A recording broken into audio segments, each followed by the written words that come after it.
Thank you very much. I'd like to call this meeting to order. We would like to recognise that this meeting is being held on the traditional territory of the Lillooet Nation. I have a motion to approve the agenda, please. Moved by Director Mack, seconded by Director De Meyer. Any questions? Any opposed? No, the motion carries. I don't believe we have anything closed. No. So nothing to rise from report. Consent agenda. I have a motion to approve, please. Director Mack, seconded Director Birch-Jones. Favour? Motion carries. I don't have any business arising from the minutes. Does anybody else? I do, actually, I do. 7.5, there's a reference to the civic address sign installation project, and staff are looking into that. And they're making some progress. I'm really happy about that.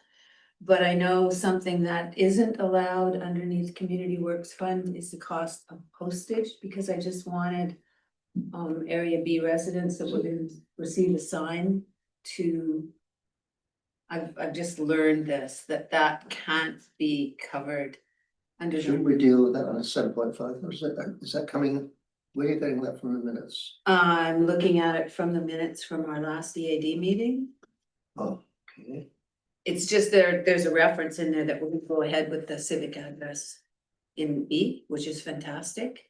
I just want to ask, so I don't know how much to allocate for postage, which I could do with select funds at the next EAD. But I don't think it's a simple matter of just multiplying the number of properties by the cost of the postage. So I was hoping to get some help from staff with an estimate for the postage costs on that civic address signage project. That was.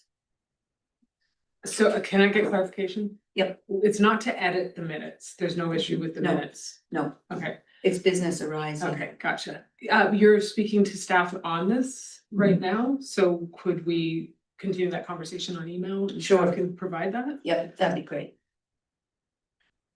Okay, Yep, that's fine then. good. Thank you. So. This one. I'll get back where it was. There we go. Okay, did I call the question on that? Yeah, the consent Okay. agenda has been removed. Even plus, okay, good, so, I'm just, this is everything. Staff report, CAO verbal update. Hi, everyone. Heather Paul, CAO, SLRD. I don't have anything to report. I do want to recognize all of the EADs, elected officials, for really promptly and effectively working together to get some of the communications that have been coming in for CFA. I really appreciate all of those letters from the community and your working together. Good. Motion to receive? So you're moving that, good, second, Dr. Mack. Okay, motion passes. Request for decision, notice on title construction contrary to building bylaw regulations. Mr. Coggins, area C, and then I see we have Mr. Coggins with us. Morning. Well, and I'm sorry. Catherine Matthews. Good morning to you too. Morning. Okay. Stuff, what can we, who's gonna tell us what? Go ahead. Morning, Jay McEwen, Chief Building Official with the SRD, with me, Laura Scar, Planning and Building Clerk. To begin, just a reminder to the committee that a notice on title or section 57 of the community charter was provided to local governments by the province of British Columbia as a tool to administer and enforce the BC Building Code and local building bylaws. A notice on title serves as a public warning to potential buyers, creditors, or other stakeholders that the property may be in breach of bylaws or regulations. It also encourages voluntary compliance with bylaws and regulations to reduce risk to the local government. Once a notice on title has been filed, it can be removed once the non-compliance is brought back into compliance. The property owner has the opportunity to speak today. The property owner must be on the property title, or an agent authorization must be provided. Our request for decision, first off, for 8930 Primitive Portage Road in Electoral Area C. This request for a decision is a deferral from a previous committee meeting 6 months ago. The motion was that staff defer a filing the section 57 community department notice on title in order to allow that the property owner more time to apply for a new building permit, and if a building permit application is not received from the property owner within 6 months, staff is to bring this back to the EAD committee for consideration. At present time, staff is not in receipt of any building permit application for the subject property. Happy to answer any questions. Have you had any correspondence with the property owner? To chair personally, no, the property owner has reached out to staff regarding the language in the motion specifically. But as far as progress towards a building permit application, we've received none.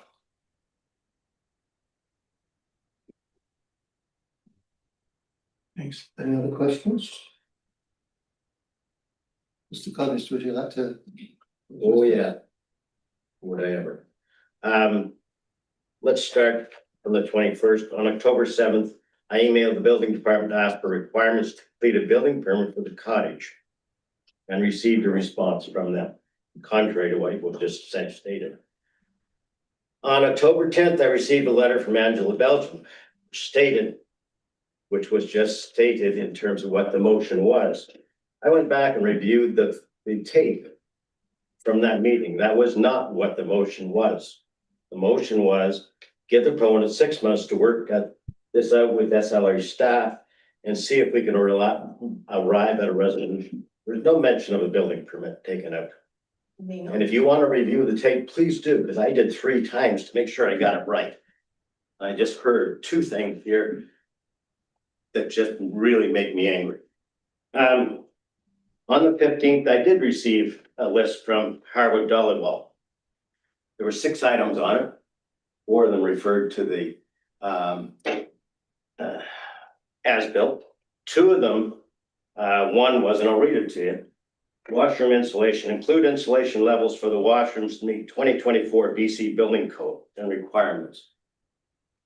Second was, once the drawing and documents were submitted, we reviewed them to ensure compliance with BC and bylaw for accessory buildings. In other words, totally open-ended. What I was trying to do was determine a cost to whether or not this made any sense to go ahead one way or the other. Both of those statements, one was it had nothing to do with safety of the building, had to do with efficiency. What would be in those other compliance issues, who knows, but it would make it almost impossible to come up to a cost. However, I did what I could do. Contacted 3 architectural firms in the area with a list of items to be completed. All declined to take on the job, stating we'd run into more money than the cottage reverse, and this would only be the opening position for the SLRD building department, based on their prior experience with them. More demands would be followed driving the costs, but at the minimum, I should budget at least 30,000, and they did not even want to take on the as-built as a starting position as a separate item. I finally went to the Yukon to get a draftsman who would take on the as-built, and it's completed. Excluding the structural, which would be a secondary piece that had to be done. The quotes for structural ran anywhere from 35,000 to 10,000, depending on what the SLA decided. We did not proceed, rather continued to gather costs to make an informed decision. Meet by the SLA bylaws, there were only 4 things that we could do: relocate to banned land, rebuild to build to meet the code as specified, demolish or subdivide. Those are the 4 options. Subdivide, we contacted surveyors. The property, just to understand, is 350 feet wide, 900 deep. I suspect the location of the cottage would be in the center, but what really would drive the cost is the driveway, because right now we have a laneway. The cost of the actual survey, the quote was anywhere from $10,000 to $15,000. Legal was $1,500. Redo the laneway to a driveway, because it would have to be widened to get to the second property, is about 15 grand at least, I think. Even if we could do this, we're left with an unpermitted building. So even if we do the subdivision, we then have to go and get the building permitted, which is another $30,000. not a reasonable way to proceed. Renovate to an accessory building. Any quotes we received were supplied with the email of October 15th by Dollywell on which to base the quotes. They all mentioned with some more strongly than others that the BC codes are not supposed to be replied retroactively. We supplied the letter for quote.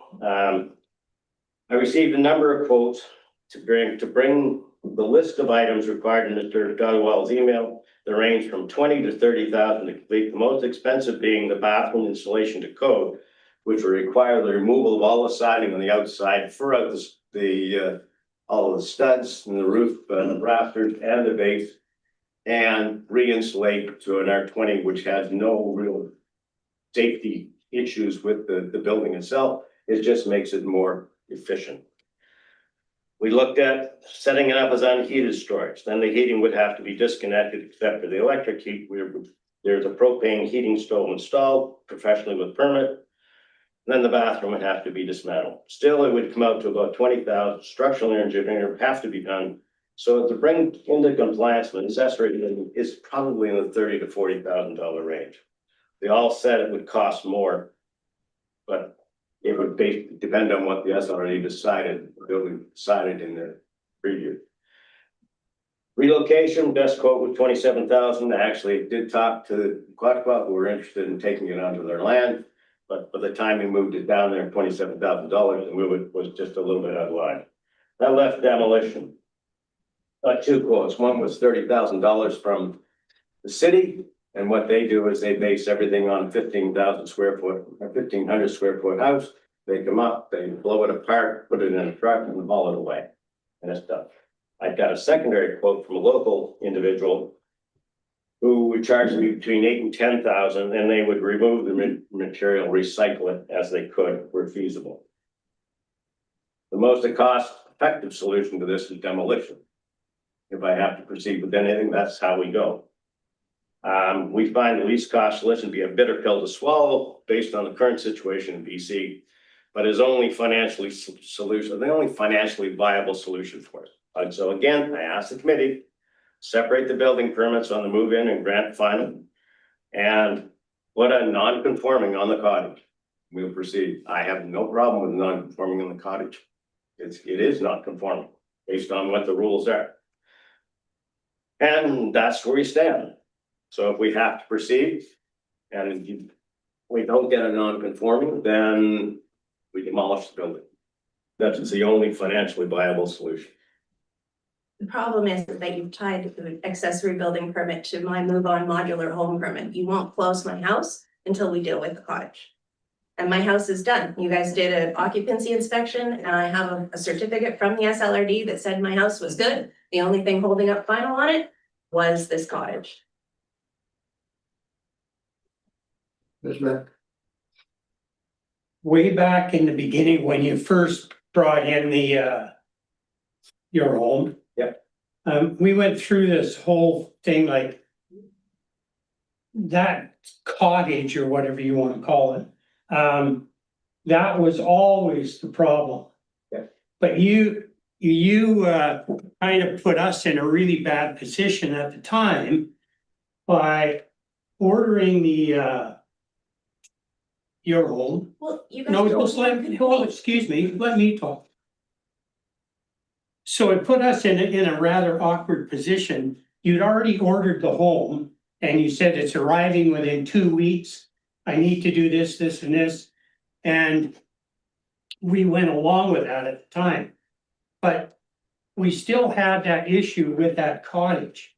Now, at the time, we had said, okay, the only way that you can do this, because you're gonna have three residences on one property, so you need to subdivide. But you didn't want to do that because of costs. Okay, that's fine.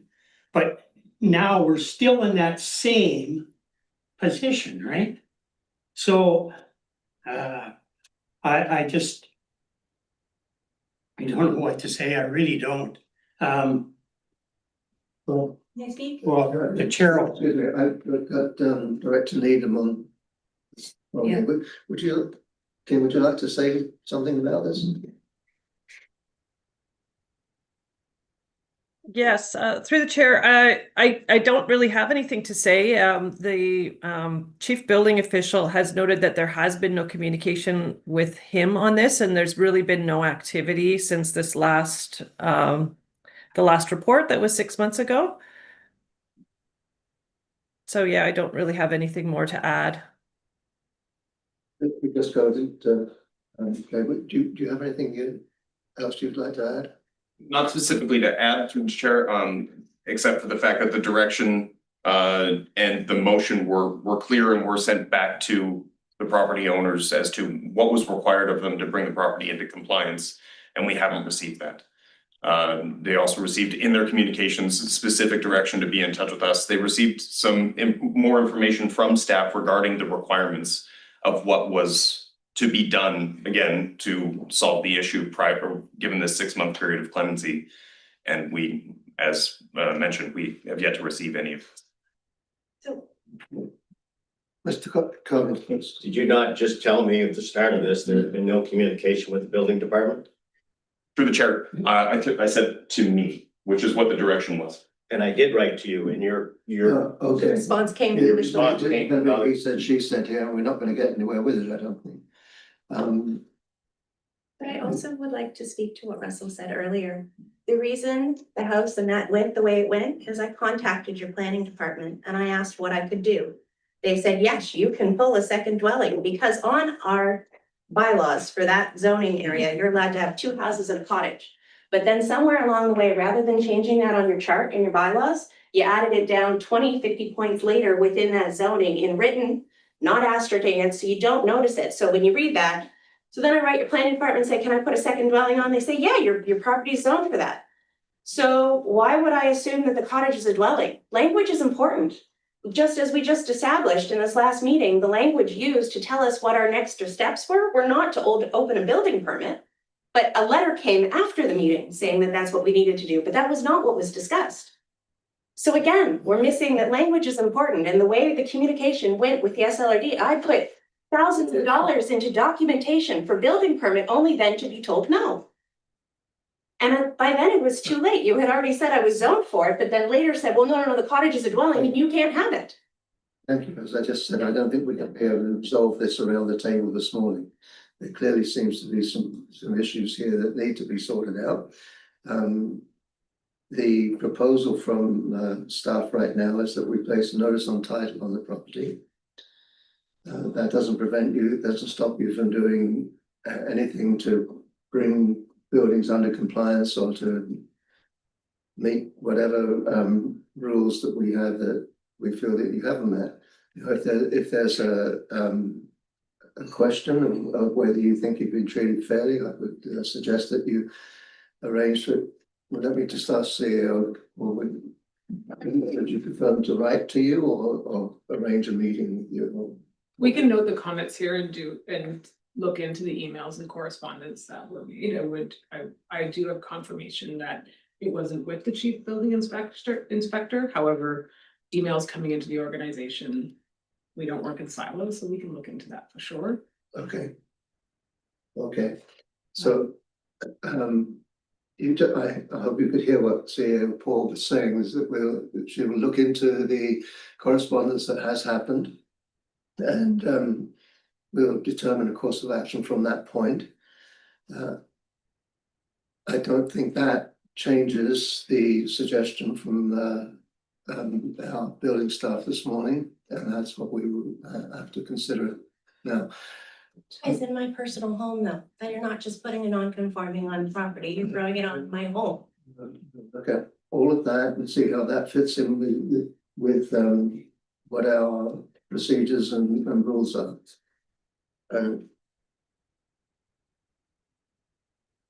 Yeah, no, that's fine. Thank you.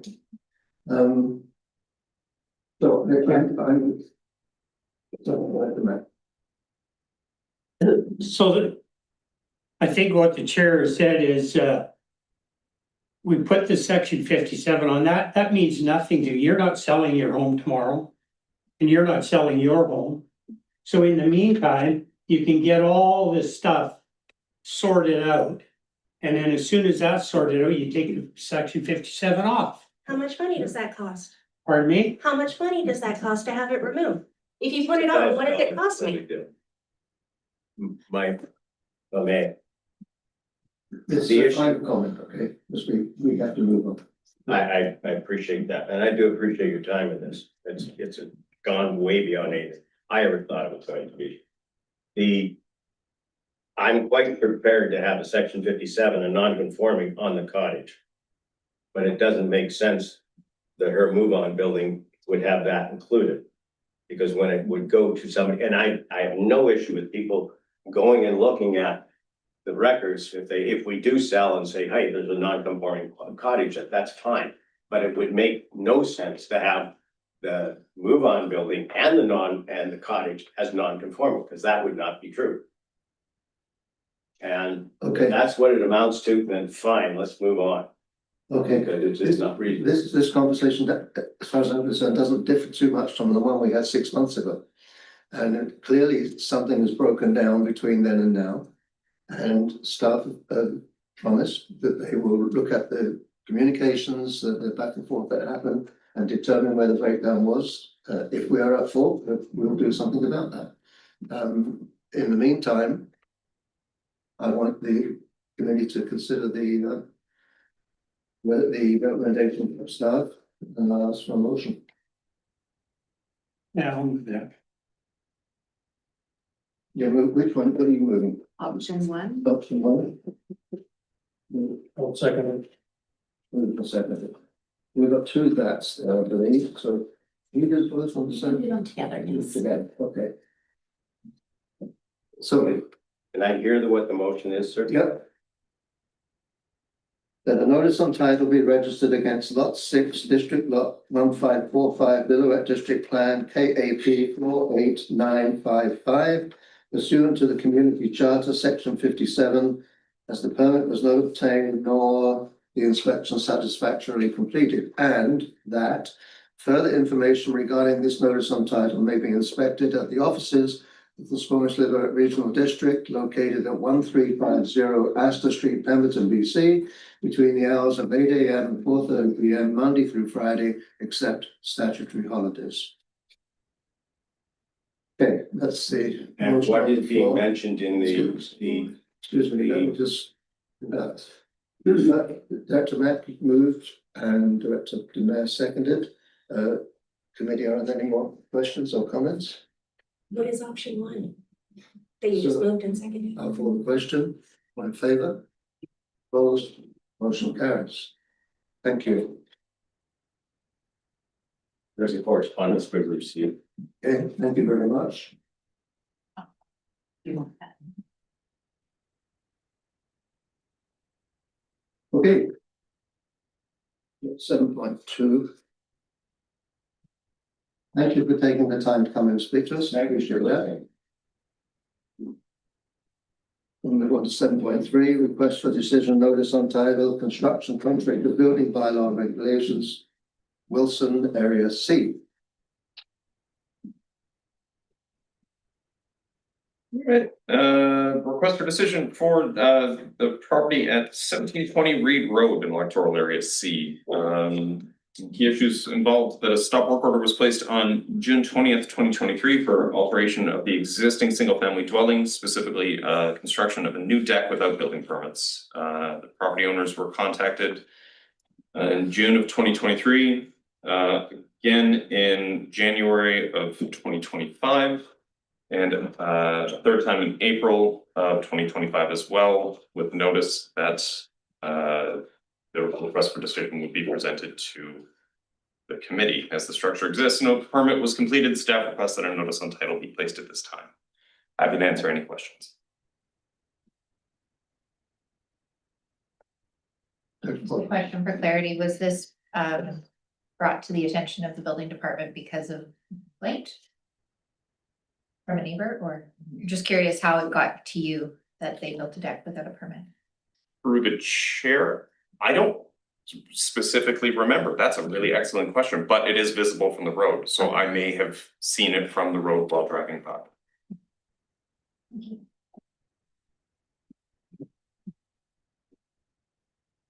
Committee, any questions?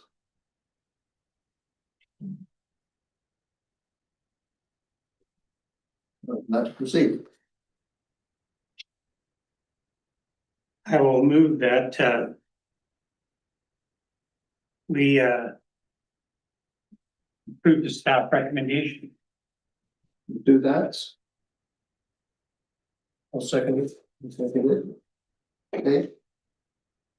Full question? Any opposed? Motion carries. We'll move on to 7.4. Decision on title, construction contractor building bylaw regulations. How is that pronounced? Skiers or skiers or? Is that someone's name or is it? My apologies, I'm not certain. Oh, okay. Pretty sure skiers. What a name. Yeah, For this region. yeah. Okay. Go ahead, James. Request for decision for the property located at 14886 Squamish Valley Road in electoral area D. The key issues here are a stop work order was placed on September 15th, 2022 for construction of a auxiliary building, garage, as well as a swimming pool and a swimming pool deck without building permits. Property owners were contacted in September 2022, again in November of 2024, again February 2028, and lastly on April 10th of 2025. With information regarding the request for decision being presented to the committee. As the structures exist and no permit was completed, staff requested a notice on title be placed at this time. In addition to the request for decision, staff have also come across a real estate listing for the property that is currently active. I'm just not familiar with this property actually, so that's why I didn't know how to say that name, right? Somebody had come across. Well. I mean, Happy to answer any questions.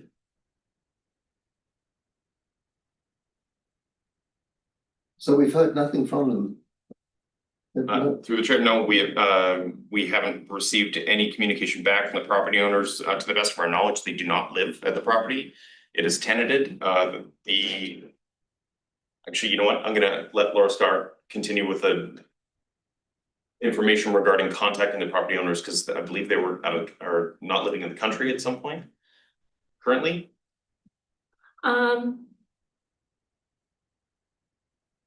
So of the property owners on title, one of them does live in Australia. So we have been sending these letters to Australia as well as to an address in BC. The address that was in BC, the letters were coming back. However, we recently found an updated address for this property. And so now that is a current address in BC. So they've been receiving, the property owners in BC have been receiving these letters as well as property owners in Australia have been receiving these letters. Thank you very much. I'm going to move this one. Since it's in area D, I'll move the two that's. Okay, I'm going to go right to there. Any comments? Any further comments? Any questions? Okay, full question in favour, motion carries. And you're here for quite a while, aren't you? Okay, so now we're on to notice on title for construction contractor building bylaw regulations, Myrtle Meadows Inc. Area C. nowhere else I'd rather be. Request for decision for the property located at 9310 Upper Lillooet Forest Service Road in electoral area C. The key issues here, a building permit for an application was received in June of 2020 for renovation to a single family dwelling. Permits subsequently expired after inactivity and expiration of the permit date. This request for decision comes as a deferral from the electoral area directors committee meeting of March 13th. That staff defer a filing of a section 57 community charter notice on title in order to allow the property owner more time to complete the building permit process. If a building permit application is not received from the property owner within 1 month, staff is to bring this file back to the EAD committee for consideration. It has been 2 months since that resolution, as the 1 month time period did not allow us enough time to properly inform the property owners. The staff have not received any reply from the property owners since that resolution. Happy to answer any questions. Also, sorry, I want to add as well, this property is also currently for sale. There's an active listing for it. Okay. Do I hear an open? Move to Director Matt, seconded by Director Demare. No further questions, I'll call the question. All in favour? Opposed, motion carries. And we'll move right on to. Could I, Chair, could I just ask a question? Sure. So I don't know when this started, 1.5 2 years ago. We're putting section 57s on everything.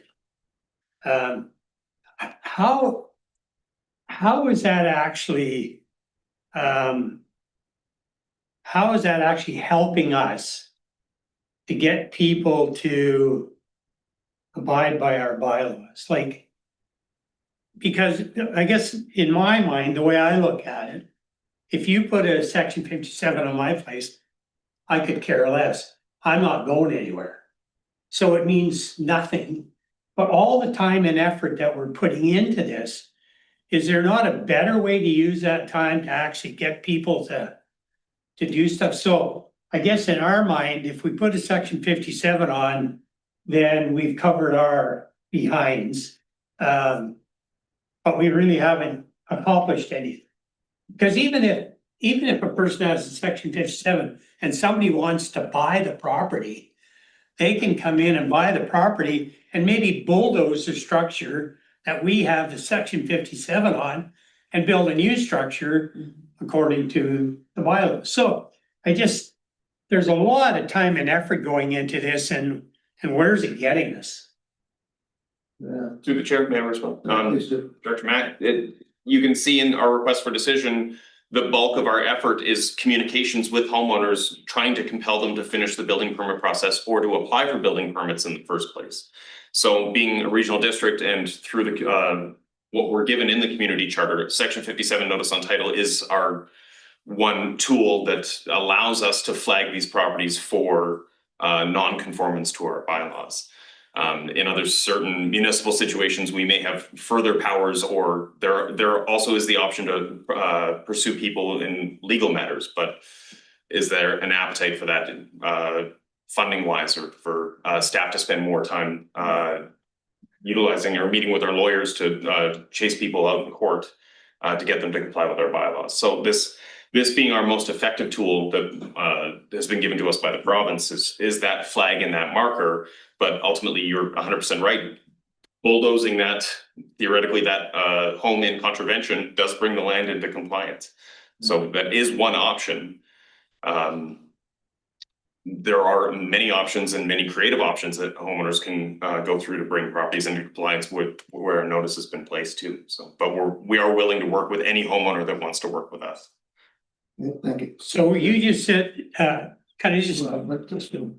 with all these creative options that are available, do we put those forward to the property owner, homeowner, as options? Like when we're say you're explaining, we don't have a building permit, you don't have it. Do we give them all the different options that are available to them?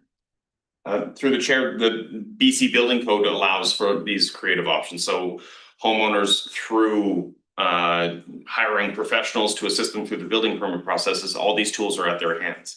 So, I mean, we can offer light suggestions. We can't direct people on what to do for liability purposes, but I can definitely coach people throughout the processes of what's available to them for the creative tools to bring their homes into compliance, as to the lengths that they can go, different professionals that they can get involved, rather than homeowners trying to navigate it on their own. But like I said, I need homeowners to engage us looking for answers and wanting to be in compliance in the first place. We don't go out and reach out to everyone trying to educate Like the with public. Mr. Goggins here, you went and got all this advice from all these different so-called experts. And it amounts to thousands and thousands of dollars. And that just goes, well, that puts the brakes on everything, right? So So, I don't think we should get into Yeah, discussing okay. that. Director Mayor. I think there, we've had a few of these now that were in the riparian zone issues, and specifically at Gun Lake. And those ones there, definitely could go further to get them to be in compliance. Because what it does is that if they get away with it, then it's okay to do it. So I think it's really critical what we do here on the particulars of each situation that arises. They're all individual issues. They're not all the same. So for sure, we have to pay attention to what each one is and what it does. Yeah, and I with reference to that one in area D, part of the conditions, there's a swimming pool and a deck with no permit. So my question would be that if we do nothing about that, and something bad happened in that swimming pool, and people found that we knew about it and didn't do anything, didn't attempt to get it to correct it, it seems to me it could put us into a problem with liability. So I'm there, just finishing what I was saying. Okay, thank you. Through this, thank you for making that point, Director Rainbow. We did have that question at the last meeting that had NOT, and we're not required to enforce our bylaws. Public opinion, so could we be sued? There's no successful case law suing regional districts for not enforcing an NOT, and something like a swimming pool incident happens. However, the court of public opinion would be public, and would there be opinions there? I also asked this question when many NOTs started coming. How did we get here? Why are we doing this? There are some that are very old, some that are current, and the answer was compelling, which was about new homeowners and protecting their interest where they were buying things and unaware. The NOT is very clear, very available, and must be disclosed. So that is readily available for homeowners, the buyer beware. And some homeowners might be absolutely fine with that because they're gonna bulldoze the whole thing, but that's their option. And that was the answer that I got when I was asking why so many were coming up, and it was compelling. Thank you. I just have one question. I'm happy to wait. No, I'm asking you the Oh, question. please, yeah. Somebody asked, once we put a notice on title on a property, if they comply and then want to take it off, what does that cost? There's $1,000 fee for us to remove the second 57 from a title. May I respond to Director Demers' comment? So you'll notice in prior committee meetings when staff have brought recommendations or requests for decision for notice on title, where the contravention goes beyond the SLRD's building bylaw and zoning bylaw and enters into realms of provincial regulation or a threat to public safety, staff will recommend that an injunction be sought for the property owners to compel them to bring the property into compliance, because there are a number of other parties at play and contraventions that exist just outside of this. So we do take that into consideration when making our preferred options and delivering these reports to the committee. So that does take that riparian issues definitely come to effect. The last two requests for decision that staff have brought towards to the committee that have involved contraventions of the riparian area protection regulation, staff did recommend legal action and it was authorized by the committee. So that is something we definitely do take into consideration. Thank you. Okay, thank you. Do you have something else? No, sorry. Okay, then we'll move on to the next one then, which is 7.6. Title Davy in Area A. This request for decision regarding the property at 3345 Lakeview Road in Gun Lake in electoral area A. This request for decision is also a deferral from a previous committee meeting on October 10th, 2024. The motion that staff defer filing a section 57 community charter notice in the land title office in order to allow that property more time to apply for a new building permit. And if a building permit application is not received from the property owner within 6 months, staff is to bring this to the EAD committee for consideration.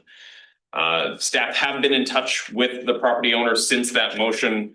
The action and effects of section 57 have been explained to the property owner. The property owner has no contest and is explained to staff that they are not in a position to carry on with the process and will at a future date. So happy to answer any questions that the committee may have. Just a comment.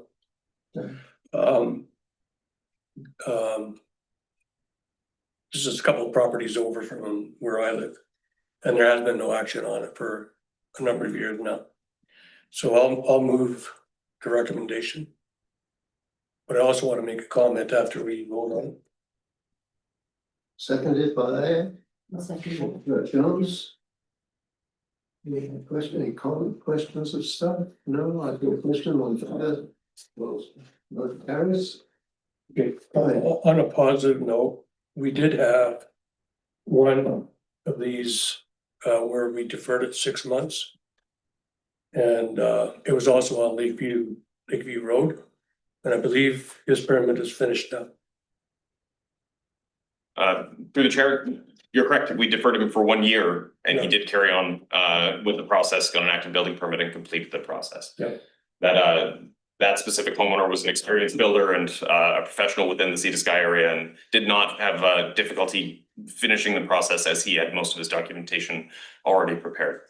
So. That's good to hear that. It's good to hear that this action produced the desired result. The ones that bother me, the ones that started in say 2017 or 18 and it's on and on and on and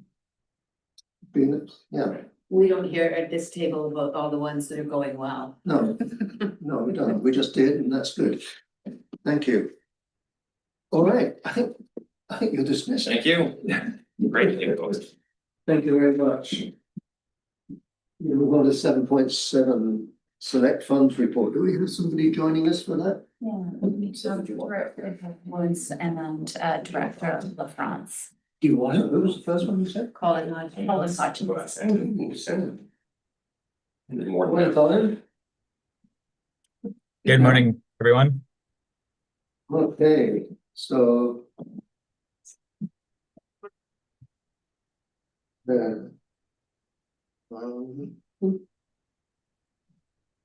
Right, select funds report. Anything that you want to say to start, kick us off, Colin, or? Nope, nothing to note specifically. I'll just open up for maybe any questions on the report. Okay. Anybody? ABCD. Well, I can astonish you. I have no questions on the general select or even the area B select funds. Thank you. Very good. In terms of the med. A general select. Good day, Mr. Hodgins. On general select, the funding that was committed is 10,000 and looks like what Vivian had left in area B. That's right. Both went into the surplus deficit carry forward. And we had about 5,000 left or so, maybe even less than that. And I just can't see it adding up to the 30,000. And I just wonder if the EAD committee could see those transactions. Because now we've got the transactions that make up the surplus deficit. Yeah, because now 20,000. So we got right now balance of funds not spent or committed 25,841. Even though we've already expended 5,000 for the Grizzly Bear project. Coast to Cascade. Yeah, so the carry forward balance from 2024 was the 20,000, and then we had the 10,808 allocation from BC Hydro Pilt that came in 2025 with the 5,000 of expenses for the Grizzly Bear project, and that brings us to a total of 25,000 remaining. And that increased due to the reallocation of the 2 portal identification funds that were previously showing on this report and were reallocated last month. If what I'm asking for is a breakdown of the surplus deficit carry forward. Yeah, I can provide that. It would essentially be the 2024 Select Services report. So we usually don't include that in the following year, but I can send a copy out just so everyone has a reference of the 2024 amounts. I mean, it's good we got funds now, and I know there's a couple of 2 or 3 items farther down in here, maybe 2, that we could use some of this funding for. Yeah, further in the agenda. Yep. Okay. Thank you. You? Anything about area A, or are you No, I'm fine. fine with that? Area B is fine. Area C? I, Oh, okay, now, area D, now that's a different matter. Well, and I'll just mention for the record here that we're going to switch those descriptors. We've got Furry Creek Community Association Bulletin Board funding, where it should be Correct. Plenty Beach Community Station Book Exchange funding, which should be Furry Creek. And so we're going to correct that in case anybody is watching. And I have one other question down here. The library lockers for the Mine Museum? Yeah, we're going to bring that back into the general select thing. That's fine, thank you. Do I need a motion for that? Do I need to, can I just ask Colin to do it, or do I need a motion? It would need a motion because nothing has been spent. So I believe it would need to be officially rescinded. I'm sorry, I do need a motion or I don't? You do. Yes. So I'd like to move then that the line item there, where is it, under 2024 allocations committed, Squamish Library and Botanic Beach Mine Museum, library lockers at the Mine Museum. I'd like to move that 25,000 back into the general select account, because there's not going to be any action on that for at least 2 years. And we'll worry about it at the time.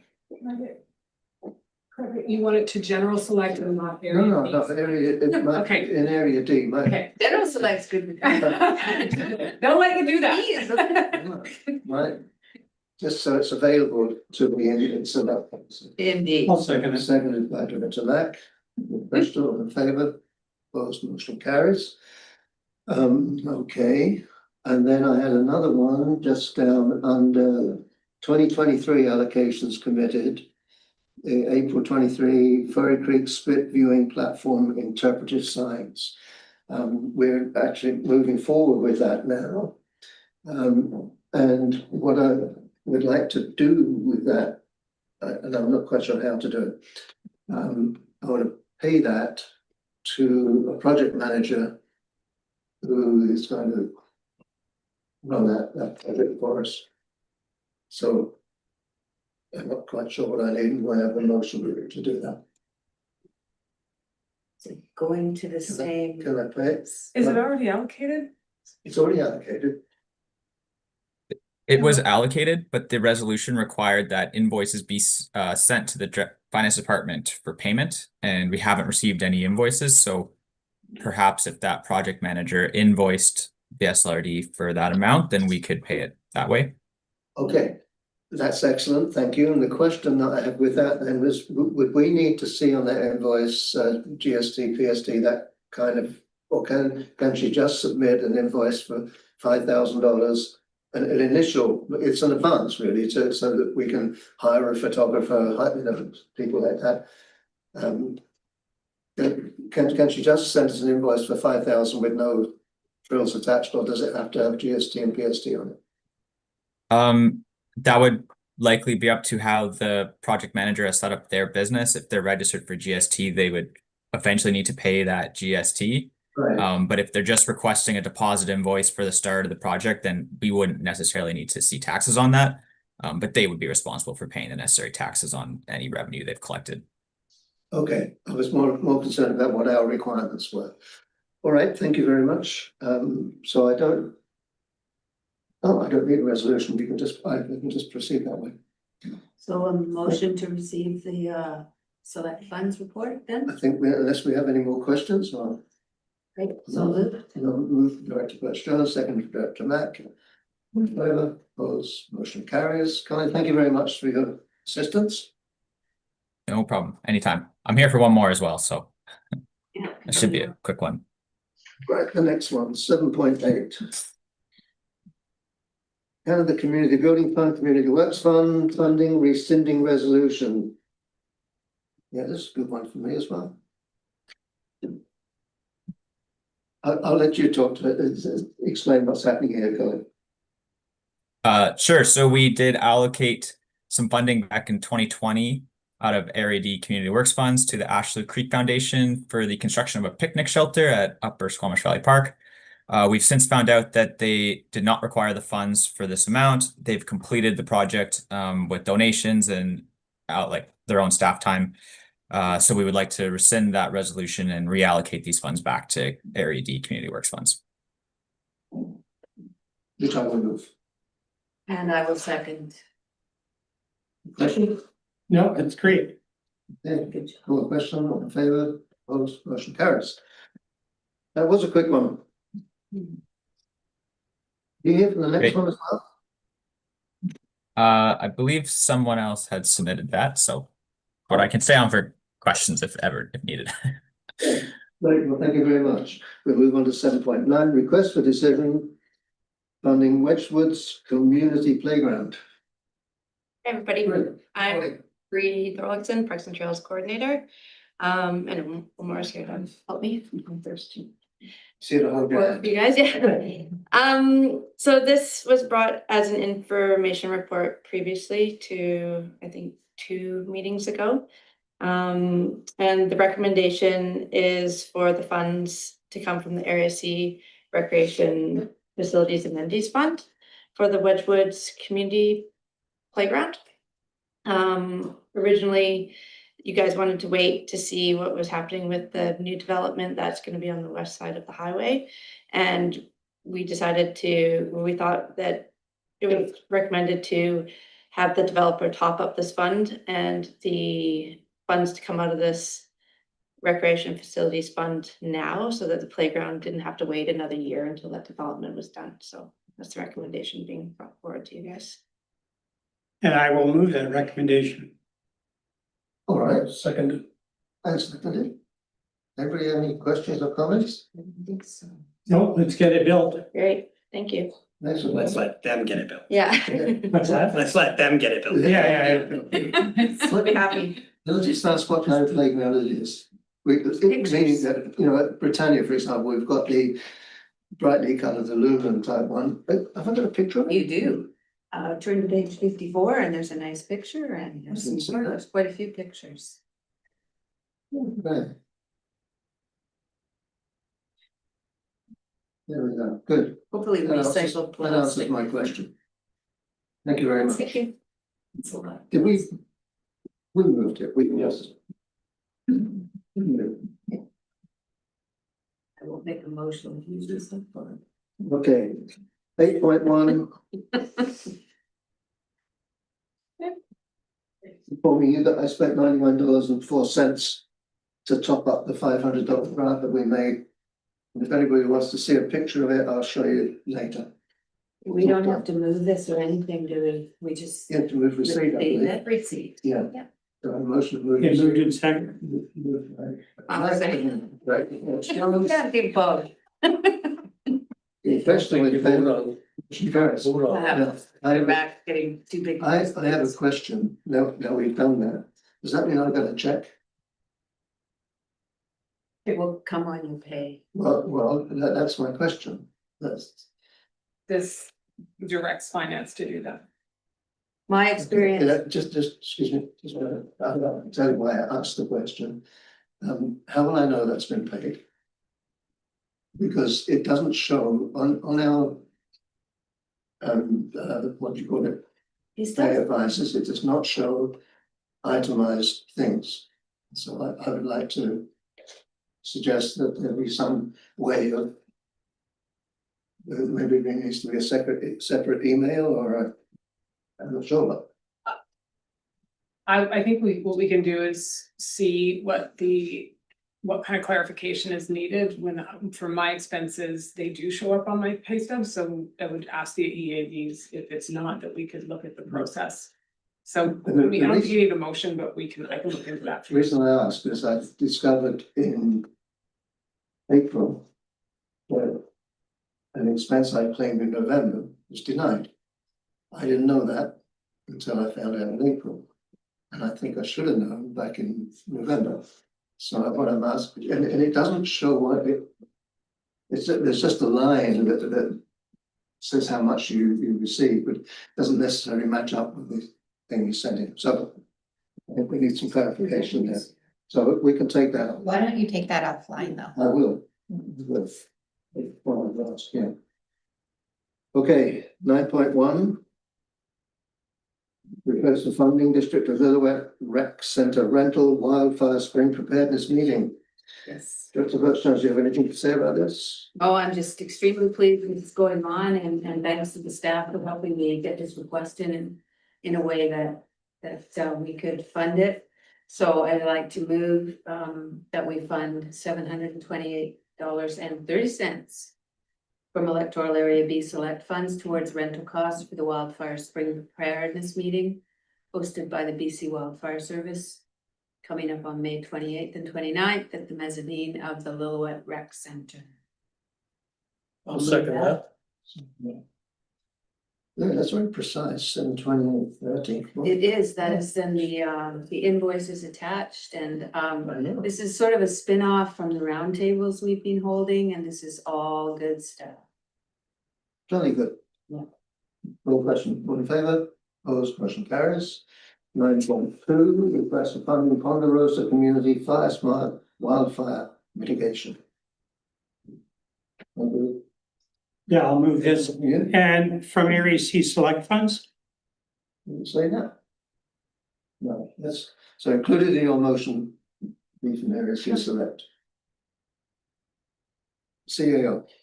Thank you, sir. I thought Director Phillips would be here, so I can make clarification that there was a lot of questions regarding contribution agreements that happened internally with staff and with the EAD, and it was brought to my attention that a long time ago for fire funding, that contribution agreements are part of that due to legal recommendations. So I wanted to make sure that everyone here knew that for clarity, that these fire contributions include a contribution agreement. Which I have directed staff, and staff are working on having them available and ready in advance or as soon as possible so that it doesn't slow down the process. If they already had one with us, we funded them before, we're not. We funded them every year for the last 8 years to get all their equipment up, and now they need a trailer to put a lot of that sprinkler equipment in there so they can move it around. And it's also available to Darcy and Birkin and wherever needed. But these contribution agreements or whatever, when did this come into effect? And why? It's prior to me that this is something, and it's from legal. Right now, legal is saying if it's a volunteer association that isn't funded through a service, so we don't have that large agreement like we do with some others. That if you, for example, and I'm going to dumb it down the way legal dumbed it down, if you buy a hose for a nonprofit and they use that hose and they injure themselves or others, you can be liable for that. So the contribution agreement holds no harm and indemnifies the SLRD. And it's one of those, it's hard, I totally understand scoffing at the ridiculousness of it. Ridiculous. The responsibility of the SLRD though is to protect the SLRD. It's ridiculous. So the changes from the Office of the Fire Commissioner that came, I think, 2 or 3 years ago. Maybe. At least. It might be even before that, but a lot of the work that the provincial organization around fire services and all of the different POCs and volunteer brigades around the province, they're all operating differently because every area needs different things. But they had to change some of these regulations to protect the organizations from, like, if we have a volunteer firefighter who gets injured or killed, we want to make sure that their family is covered. And it's the new legal framework that we're working in. And It's just bureaucratic BS once again. But it's not us, it's the province. It's not our bureaucratic. It's not No, a- I know, but you know what, that's the whole problem, or a big problem with our governments. They have to, there's somebody sitting there thinking, okay, how do I get involved in this? And it just stymies everybody doing everything. It's just, But Russell, too many people have Oh. been hurt or killed in Where? in situations that their families weren't protected. And so it's not to add to it, it's to make it clear and fair and transparent. Good policy protects local governments and protects the workers or volunteers within them. So yeah, I think you can go way overboard. Well, So Jeff, Yeah. We have to do what the province has told us to do. If we object to that, then it needs to go to the whole board and we need to send a letter to the relevant department and say we don't like it. Meanwhile, if we want to help a community with some sort of fire smarting or fire protection, we have to comply with the rules. So my question, how long might that take to get that sort of thing done? Do we have a template we can just sort of sign here, sign there, and it's?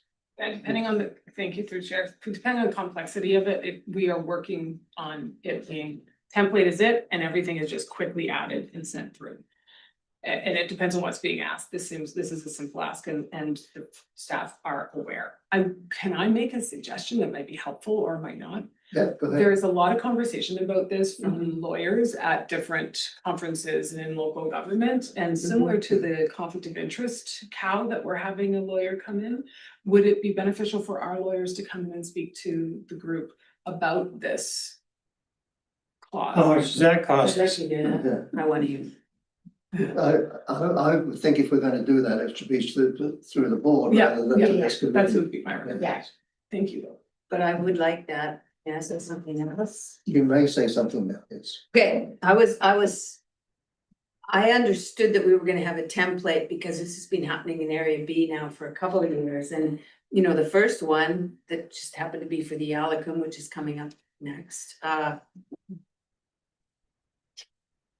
there was gonna be a template and then I thought the pace would pick up once we had a template, but it seems like the pace has slowed and the agreements are getting more complicated. And it seems like so we're making this shift in response to what's happening and things that are out of our control. That's great. We're still trying to fund our groups. Wonderful. Is this not like, should the policy committee not look at or at least the board or at least the area directors have a sense of what those contribution agreements are saying? Should we not have some knowledge and maybe input into that? That's one thing. The other thing, and Director Mack, I should have talked to you about this ahead of time, but because I know these guys do outreach into area B and I wanted to put $1,000 of area B select funds into this $5,000 ask from Mr. Morley. So if we can amend the resolution, so that's have you made the motion yet? I don't. No. No, Okay. what you're suggesting is it's 4,000 from area C select and 1,000 from area B select. Yeah. Okay, so it seems to me we can make that motion and we can pass the allocation of the money. So that's in place. And it's pending an agreement being signed.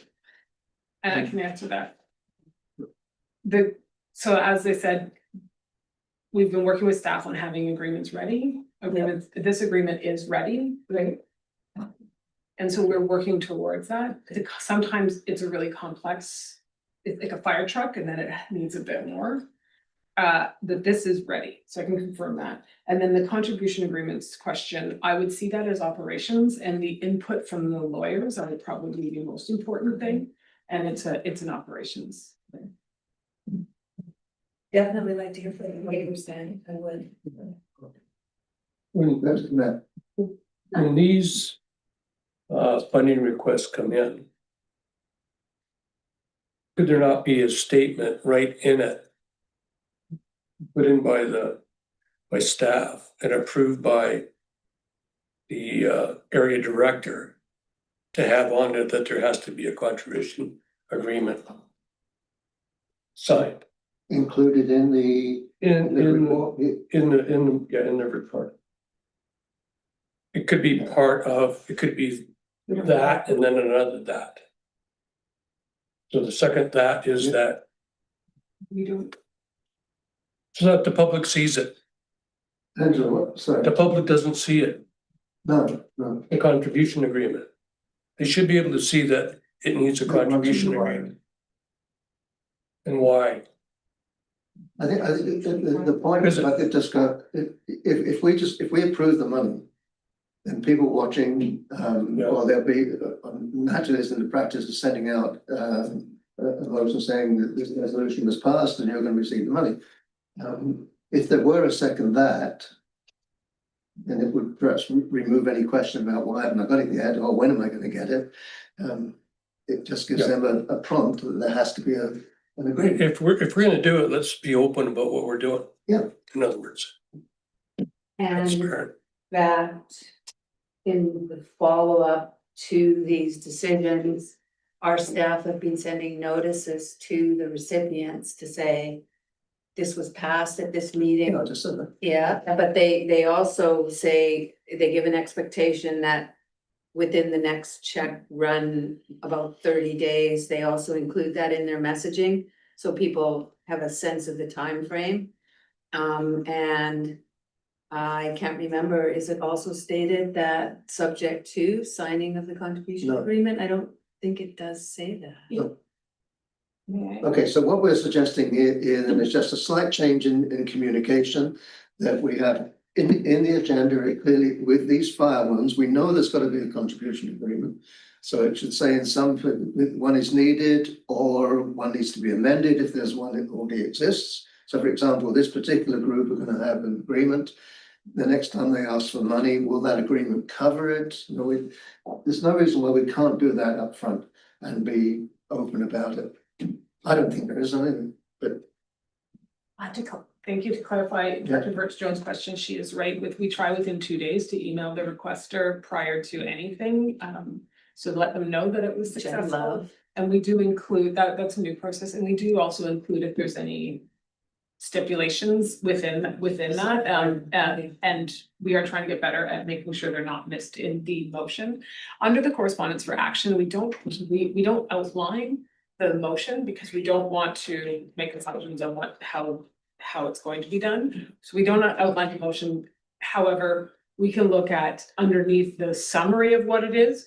We can flag any that may require a contribution on that template there, so we'll discuss internally on how to flag the recommendations of finance. so even if we don't have it printed in the agenda ahead of time, if we have advice from staff that an agreement is required, we could then build that into the motion. Yes, so we could. So that it's public. I think that's all we're trying to say, isn't it? It should be open for everybody to see. The concern is that if it's not documented someplace in the agenda item, that these society share that with the community. This way it's open and public that there has to be a contribution agreement.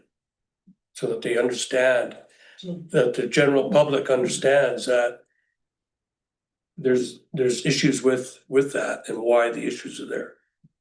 Now, you gotta have that. Or else if the particular society or a group that gets this funding doesn't share that information, they don't have a clue. Therefore, I think that this is all really helpful direction for staff as far as how much information we want to share with the community about how this money is distributed. I think a redacted contract, because there are lots of details in a contract that we wouldn't share. You don't have to have the contract. Okay, great. I thought what you were saying is you want the whole thing in No, black and white. no, just the Okay, great. verbiage. So then I think Yeah. like for the consideration of the committee, that the step is an evolving process of how these funds are distributed, what criteria need to be met before those funds are distributed, so that the community group and anyone else that's interested in how that money is being distributed. And then you can also explain what the future year processes are so that you're not going with old information every year. Like the community group knows that things can change without being too prescriptive in a policy that Yeah. elected officials don't really need to be involved in the how, it's the why. Just to bring it back up. Yeah, yeah. Yeah, I guess, yeah, would you like to come and join us and have any comments towards this? So, do you sit there nodding, and Yeah, through the chair, I don't really have much more to add to the conversation. Happy to answer any questions. But yeah, we and I'm working with the Deputy Director of Finance to make sure that we are getting those contribution agreements out in a timely manner. Okay, thank you. So I guess my question is, so we're gonna approve this money Yes, for this trailer. So how long, it's approved by, it's in select funds, so we have the authority to do that. Yeah. How long will it take then for them to get that money? Through the chair, maybe I'll refer to CAO Paul or. I thought I just heard that the agreement for this particular one is in place. Complete. Thank you. Yes, through the chair, in our letters, we say 30 to 60 days because the 60 days is a massive buffer in case we have a staff emergency or something. It's usually the next check run. Our check runs run every 2 weeks, unless there's a postal strike or a printer is down. The check runs go every 2 weeks. So really, it just depends on when the check run is and when but for the most part. So the nearest check run, it'll be there. Should they sign the agreement? We would have to wait for them to sign it. So when will they get it? It is ready now, so what we need is that these minutes are sent to CAO for approval, sent to Director Rainbow for approval, at which point the task is executed. It might take me 6 months to do it, so. He's very fast. Okay, is that all of our questions? You're gonna move it? I move Yeah, it. it's been moved and seconded. Move the amended. Yeah, there's an Oh, I'm amendment, so sorry. so maybe, yeah. Okay. And where are we?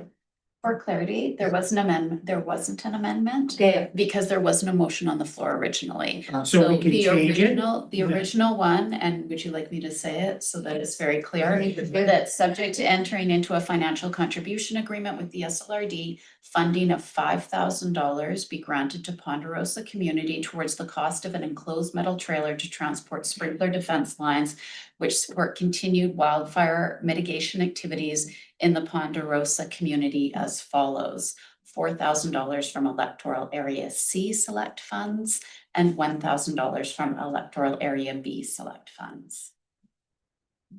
Okay, Russell, you did a that. superb job in. I'd like to crafting second that. Moved and seconded.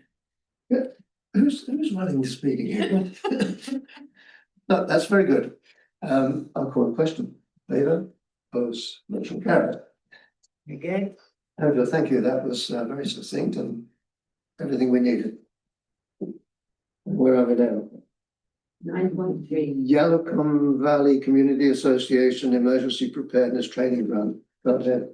Say something, Heather. Thank you very much. Now, the Yellowcombe Valley Community Association already has the experience of signing a contribution agreement. So assumption here, which I just want to check, is that that should be fairly straightforward to update that agreement and does it need to be re-signed or can we continue on? I have to ask, do we just continue on with the existing agreement or do we have to have a new signed agreement for each year? Thank you. It's a new agreement for specifically to this because it's a specific financial contribution. Long-term perspective from our goals is to see if legally for those established associations that we work with all the time, could we consider in the future having a single annual or something that would look in this? Right now, to our legal, we're doing them individually. That contribution agreement is ready. It is, excellent. So in that case, this motion should also start the way the last one did, subject to the signing of the contribution agreement. Okay, in that case, that's what I'd like to move, subject to the signing of the contribution agreement. The Yalcum Valley Community Association received funding $4,500 from Electoral Area B Select Funds to cover emergency preparedness training and recertification for interested community volunteers. Thank you. Second. Director Mayor. Comments? Any comments from you? No? Yes. Good. All second, all in favour, opposed, motion carries. Yeah, just a comment. It's great to see. And great to see that they're doing the S100A, which really is their recertification courses.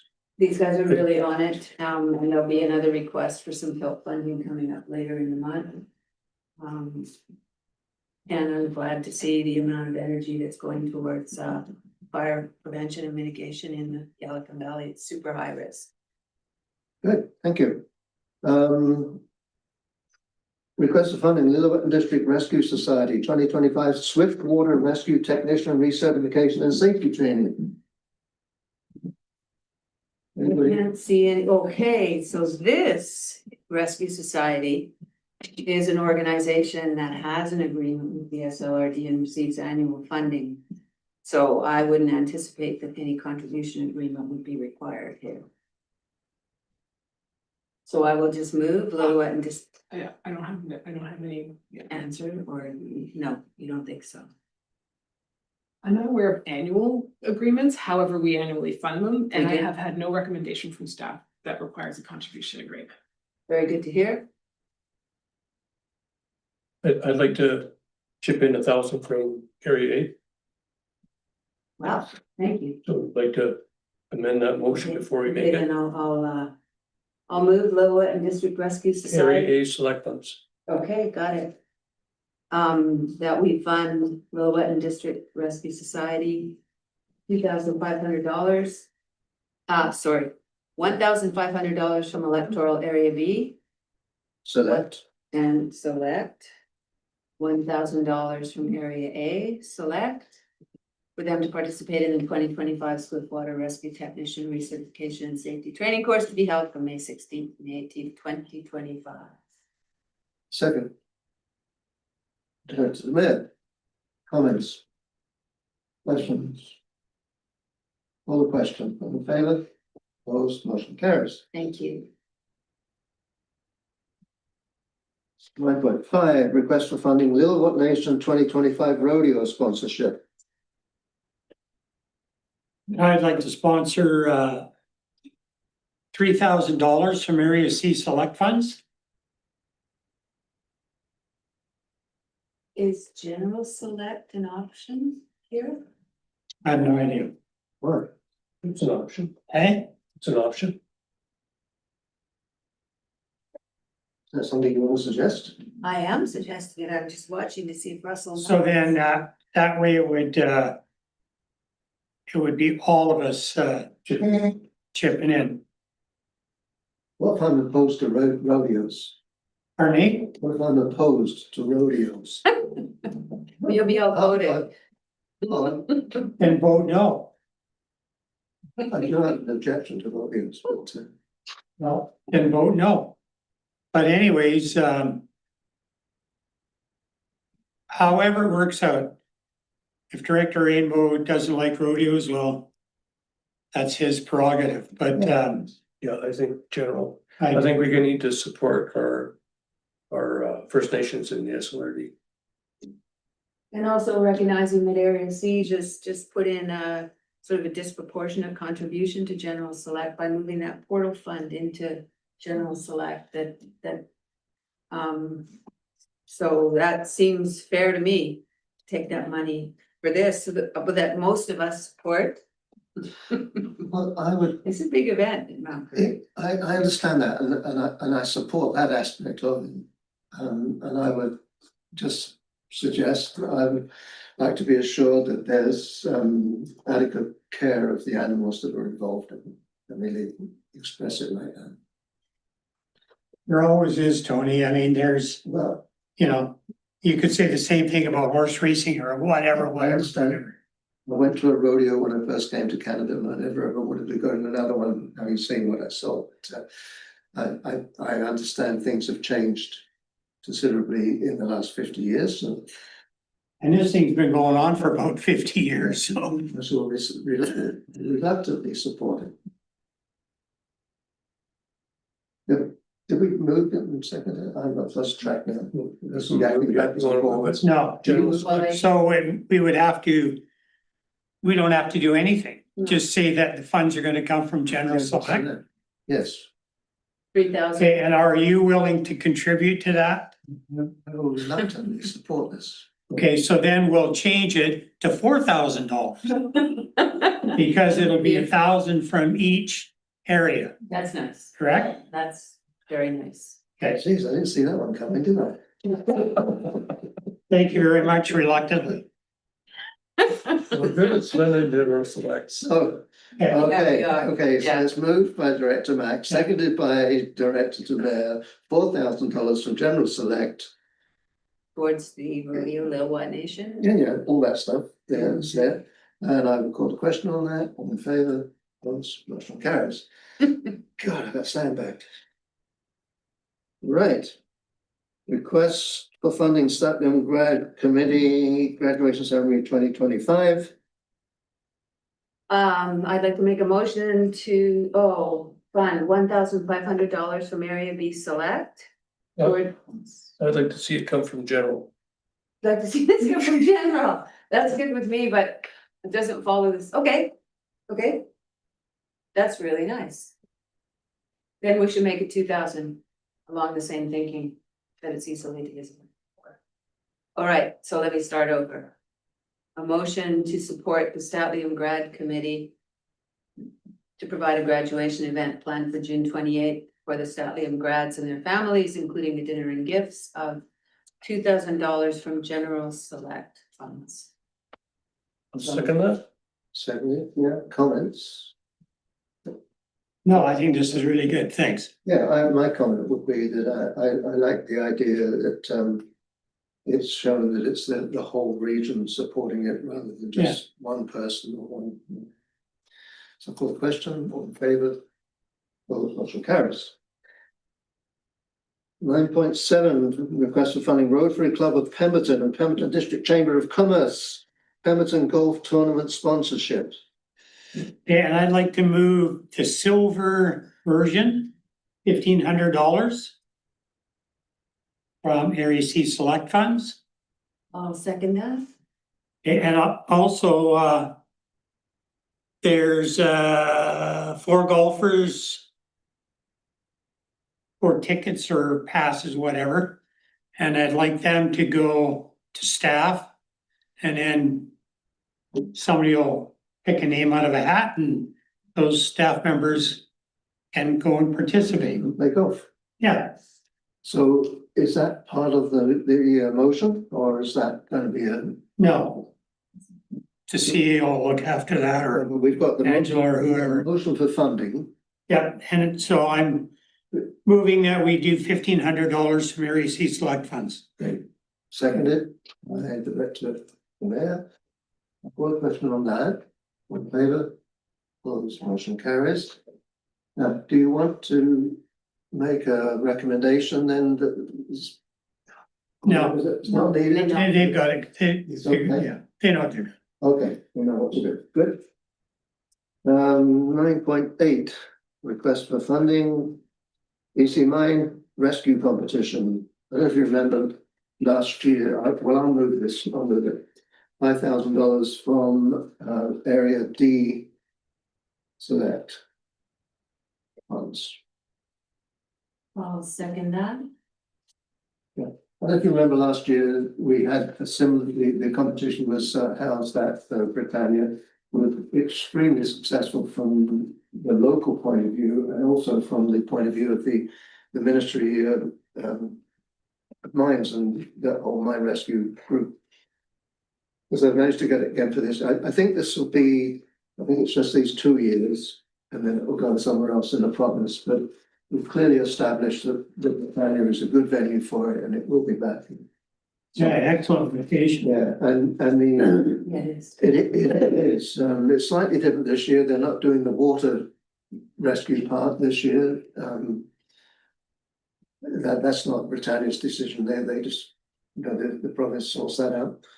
And the thing about what we're going to spend the money on, or what they're going to spend the money on, is it will be retained in the museum and increase their ability to do some group activities and things that will benefit the community and also benefit them financially.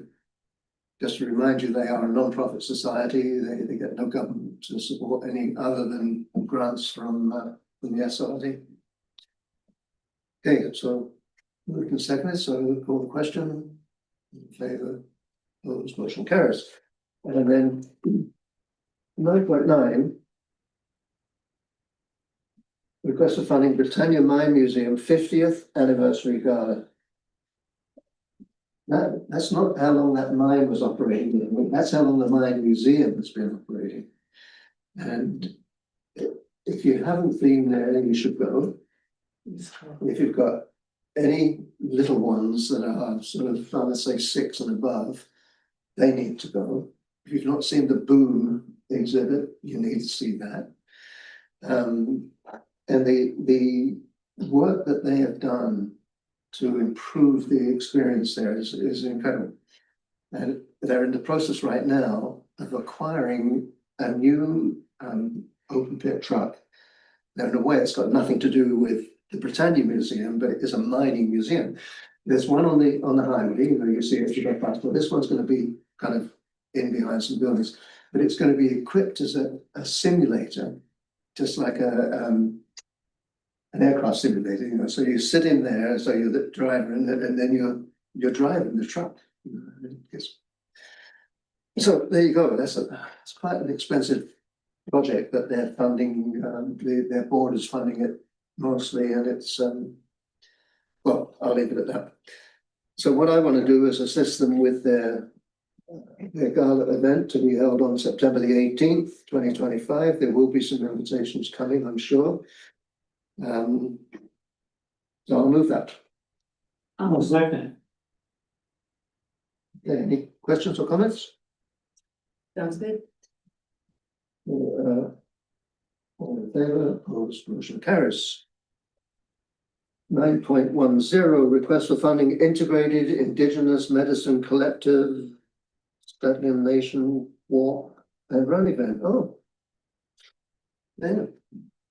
I have a question. Can I just ask this? This is just a single page application for $3,000.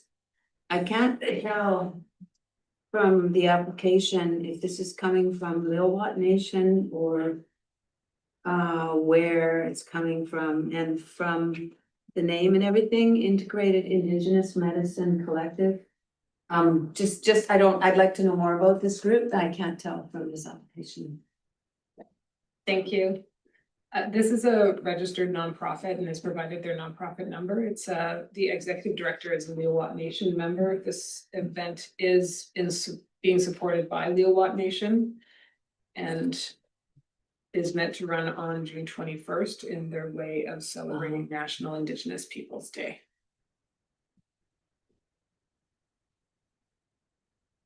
So you haven't seen this I've just, before it appeared on the agenda? no, I just wasn't familiar, and there's no address, right? So I couldn't on my own from this single page tell who the group was or which part of the Statlium Nation this was coming from, partly because I was also somewhat thinking of the general select fund, but I just wasn't sure. I don't know that it says they're a nonprofit organization or that Lillooet Nation supports this, so that's helpful information from the CAO, thank you. That would be the one I saw it, I assumed it had come through the area director. And It was sent to the area director is having email issues. Right. And was reviewed last week or at the beginning of this week by the area director, and the area director is familiar with this request. So we should take this money out of area C select funds?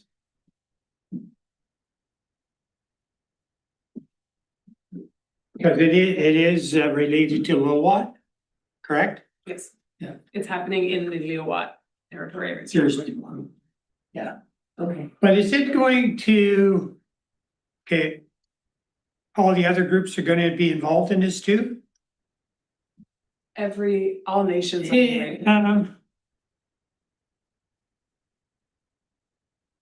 Okay, that's, I was just, so this is gonna be held on June 21st. Because they just had one now where they went from Lillooet, Mount Curry to Seaton. I don't know if they went any further, but that was a walk, run, ride. The Declaration Day Yeah. last weekend. Yeah.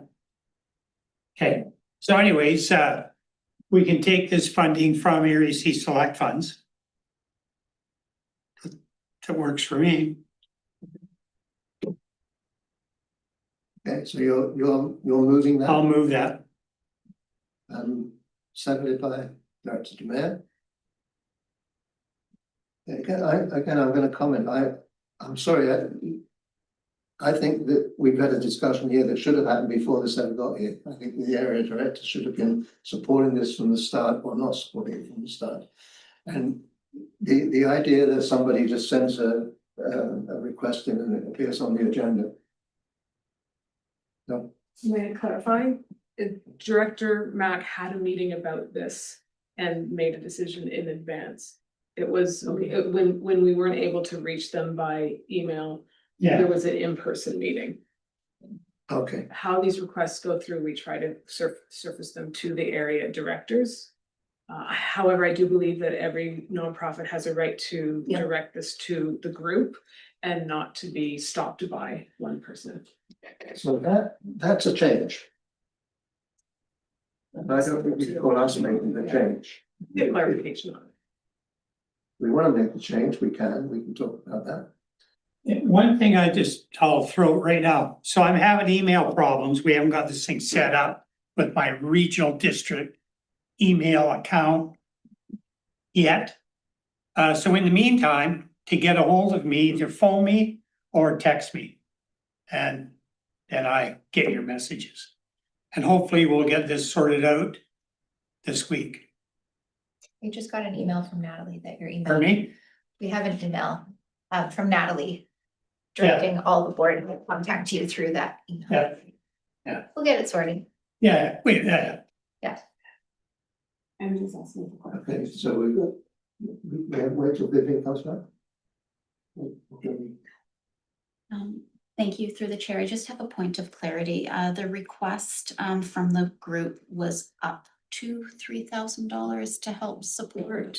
So just wanting to ensure that the resolution captures what the committee is wanting to do with funding. Okay, well, I'll do the $3,000. So if you want to say up to, it's. Changes. Pardon me? They don't spend it It all. changes it. If you say $3,000, they can get a check for $3,000. Yeah, that's what I want. Yeah, so leave the up to out. Yeah. What if they don't spend it all? Well, I'm sure they will.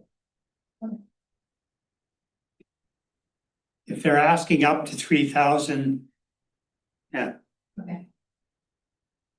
The other way would be that they would submit receipts and we would just reimburse them for the receipt they submit. But if you, Go ahead. Ma'am, for the majority, we do the bulk $3,000 for these nonprofit organizations, and I would question if we would do something different for a new, for this organization. My recommendation would be to keep it at $3,000 as we do for most other organizations. They have asked for up to $3,000, and we do it differently for different organizations, for different circumstances. Sometimes Vivian had one earlier, where the invoice expressed it right down to 30 cents.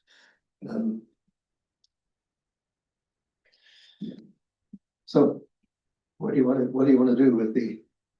I'm fine with the $3,000. Okay. So it's moved and seconded. I'll call the question. All in favour? Motion carries. Now I'm going to take that offline.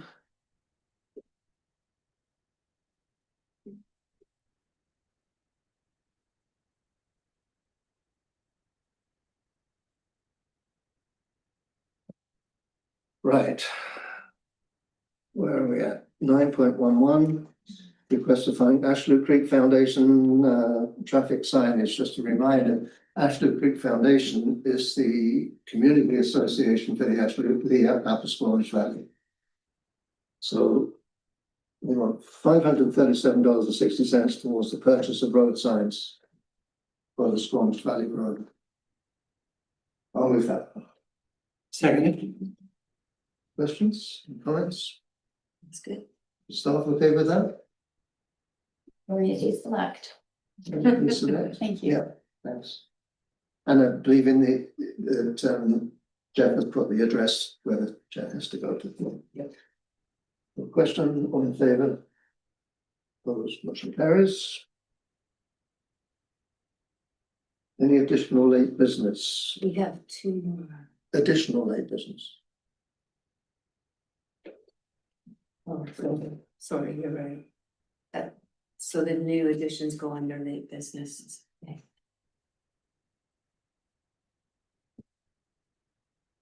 So there's no additional. Okay, so we'll move on to 11.1. Correspondence for action, request for funding, Bridge River Valley Community Association 2025 Grant Writer Program funding. I'd like to declare a conflict of interest as my daughter is employee of the Bridge River Valley Community Association and my wife is a director on the board. Thank you. Maybe lunch is there. Getting close.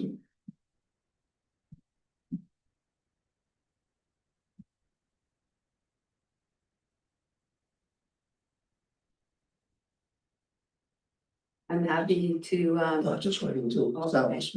Yeah, we need to close the door. no, he's gone. So- To the side. It doesn't say here where this money's gonna come from. Have you got an idea? I certainly do. $5,000 from Area A Select and $5,000 from Area B Select towards the Bridge River Valley Community Association, and this is just towards the grant writer program, and there's two reasons that we're recommending this. The one that brought this up now is that some of the gaps between the Northern Development Initiative Trust Fund. Our organization makes the application. There's a long time before the actual money comes back to the organization. You have to present your final report, and then a check for $8,000 comes back to which is what we're talking about, that we get from NDIT. To get that money from NDIT, we have to put some matching funding in, which every year Director DeMayor and I do. And we do that in, like this year, we did it in November, because we were anticipating the funding delays, which are just systemic with NDIT. But what it does is it leaves this nonprofit society in a risky position, paying out the grant writer. And believe me, she does a lot of work in the early part of the calendar year before anyone is assured. Now, we've applied to Northern Development Initiative Trust for this grant writer program this is the 10th year, I believe. And it's never been a problem. We always get the funding. We always do the reporting. We do the reporting ahead of time. And we receive the check and the Bridge River Valley Community Association gets reimbursed eventually. But now with some of the changes, this is tied to a contribution agreement. And that even held up the select funds this year. So we've kind of put this nonprofit society in an even more financially risky situation. And Sal and I want to make sure that that is not happening. For both of us, this is like, if not the most, one of the most successful programs that we're running in Area A and B. And the Bridge River Valley Community Association does this on a volunteer basis. They don't charge anything for administration. And they also really want to keep it going because it's so valuable. Also, as we get more experience, we are doing more with this program, including a lot of capacity building with some of our respective groups. And that is more hours. So in the past, both Director Demare and I have put in extra money from select funds to allow for there to be more grant writer hours above and beyond what the limited NDIT funding supplies. So this is two things. One, to allow for extra hours for the grant writer program. And two, to make sure that the nonprofit organization has, you know, money in the bank to pay the grant writer up front while we wait for the NDIT to come through. So there's two reasons that we want to put these select funds towards the Bridge River Valley Community Association. I could go on about the success of the program. I mean, I've spoken to the organization and they are happy with this as a solution to the short-term shortfall funding or delay in funding, but also so that they can have the confidence of that money in their account for the grant writer program, which we really want to strongly support. So if I can just make that motion. Sure, thank you. Okay. Seconded with Director Mack. Do you have any questions? No, it's great. Yeah. Good stuff. We have to say this, yeah. So I'll call the question, all in favor, those motion carries. Good. Beautiful. Shall we break for lunch now? We have one more thing. What are you laughing at?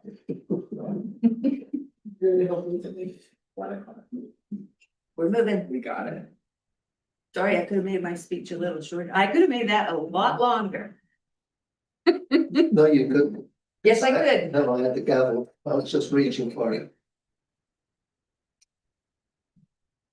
Okay, welcome back. Director Demare, correspondence for action requesting funding, Pemberton Valley Trails Association Trail Maintenance Apprentice Proposal 2025.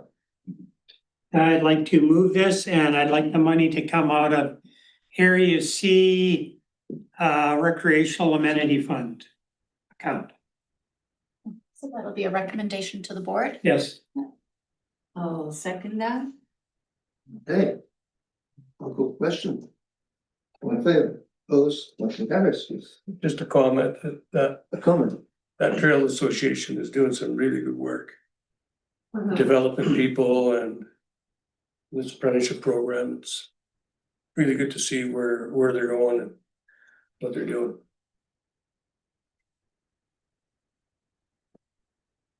Okay. Good. Moving along in 12, any notice of motion? No. Number 13. Motion. I would like to make a motion to adjourn. Seconded by. No, I want to stay. I was gonna say, I'm gonna. Come on now. I'm fighting We against don't it. have to go home. That's 7-8 hours of driving for. I have to make use of this time here. Okay. We're adjourned.